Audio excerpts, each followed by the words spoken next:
Thanks to Bidenomics, inflation now putting the squeeze on new car buyers. Unless you're willing to shell out more than $20,000, you only have one option on the market right now. But if you've got more than $100,000 to spare, you have more than 30 different models to choose from. And if you're thinking, hey, I'll just purchase a second vehicle and save a few bucks, well, think again. The average used car price is listed at $27,000.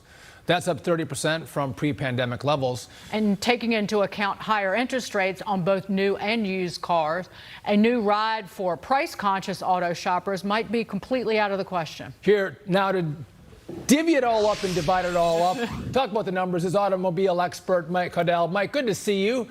So what do you make of this new market? The auto producers are pushing these EVs. American consumers, we don't want them. Yeah, so let me divide it up into two different cases, right? You've got the electric vehicle side of the market, and then you've just got the rest of the car market. Yeah. So the average car price right now is about $48,000. I never thought in my lifetime I would see a starting price of a new car be at $48,000. The starting price of an electric vehicle, the average of an electric vehicle is about $53,000. So you take the 48 and you put the 53 together and you go, man, $50,000 for either an electric vehicle or a new car. Now, I just came away from Monterey Car Week a week ago, and we're looking at 8 cars that went for $10 million. So here's what we're dealing with, guys. We're dealing with low volume and high interest in vehicles. So people want to buy these cars, but they can't afford them. And the reason that there's low volume right now at dealerships nationwide is that during COVID, obviously, manufacturing facilities were shut down. Then compound that with the supply chain issue. Now you have vehicles sitting on lots like the Ford Lightning in Detroit, where you can't actually finish the vehicle and get it out to dealerships nationwide because the parts aren't available. There's a huge problem, Mike, and let's stay on top of the electric vehicles for a minute. The Biden administration's push, and this is classic industrial policy that they've lifted from communist China, to put an electric vehicle in every driveway. It's hit a snag, and you mentioned Ford. Ford recently reduced its EV production targets as supply far outpaces demand. Unsold green cars piling up in dealer lots.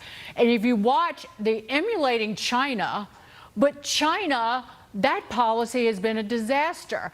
It accounts for more than half of the world's EV production, but just look at this video of hundreds of electric vehicles sitting abandoned in lots across the country.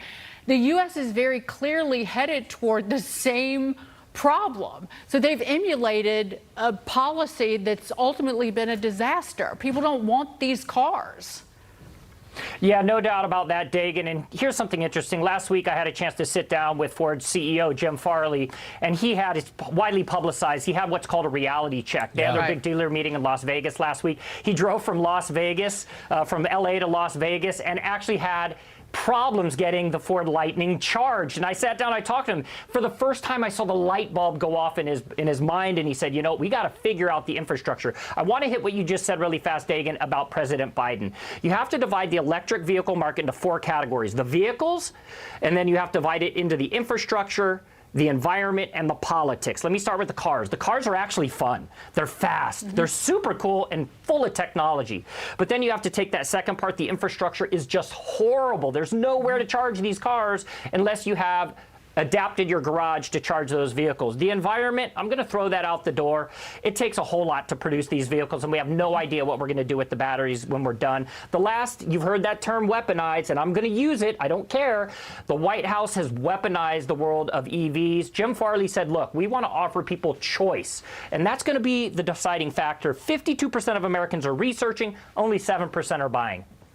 Mike, just a real quick question. You said there's low volumes. Is that because of chips still, or are there other product shortfalls in the supply chain? Yeah, there's a variety of them. Look, Sean, during COVID, right, people stayed home, and now they don't want to go back to work, right? We have parts of Bidenomics that are still funding people that are at home, sitting at home, and they don't want to go to work. So you can't keep people to the manufacturing facilities. Then you've got the supply chain issue. I can't even get into tonight just the supply chain issue on electric vehicles alone. 82% of the supply chain is run by China. So when you add it all together, you're just looking at a snowball effect. But I do think electric vehicles are part of the future. At what level? Yep. Consumers right now still want choice. Mike Caudill, thank you so much. Appreciate it. Good stuff. Thanks, guys.